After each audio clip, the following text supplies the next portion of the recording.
Francis E. Deck lives in Long Island. He was a lawyer until that got stripped from him in that legal case that's up there if you want to watch 3.5 hours of some nonsense. The computer god is an omnipresent being, one that desires his destruction at every turn. I'm going to let Francis take it away with Long Island Lunacy Part 1. My life became even worse deadly than before I left. Even a sunny, Wally Gray Hempstead cop with another black person, county cop, both in uniform in their Thunderbird auto, in their driveway next occupied house to mine, sprayed me with poison nerve gas from their exhaust as I walked by their driveway, loaded with shopping bags. Immediately, they jumped out of their auto, both holding their guns, in an obvious, besweated, cowardly gangster fright, indubitably well briefed by the deadly gangster CIA cops and computer god earphone radio about my razor-sharp chisel in my pocket. I feel like the actual sequence of events is these two cops are, sitting in their car. Francis is walking by their driveway and he goes, he like coughs, and, he's got his groceries home. He's probably winded, so since he's got light lungs already, him struggling with the shopping bag and the exhaust is not a really good combo. He probably,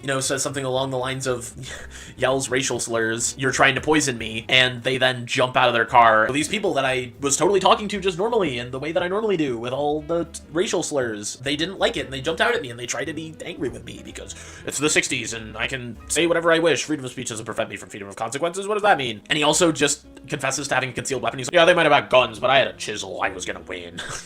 After several months of my imploring, my brother then moved to 2628 Samus Place to sell it for me until he left. All food, etc. was bought with my money. I was his house slave and cook until after he left, there were no more torments and mad beatings from him. No more hiding in the garage or cellar while he sodomized that last woman I passed on to him years before. His brother, Joseph Deck, for anyone who thought he was like a decent guy, if you take Francis at even 1/3 of his word, he was forced to be a servant in his own home. His brother hooks up with his ex-girlfriend and he has to hide in random places of the house because, the noise that they make at night is too loud and he can't sleep and he feels intimidated because his brother most likely, allegedly, beats him. Here in my bed, in my house every weekend, always all alone, I had endless peaceful time to study all of the black neighbors and slowly write notes, piecing together this deadly Frankenstein earphone radio close society. Even my law office on the corner, the computer god notarized me as a pommeler of black people. This has helped keep them away from me. He basically says, I came around to realizing that society was messed up and how the computer god controlled everything,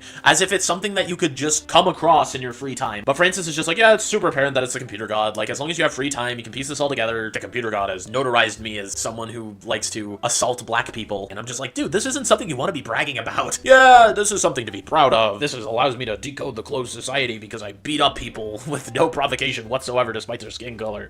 Oh, it would be funnier if it wasn't so horrible. But let's let Francis keep going.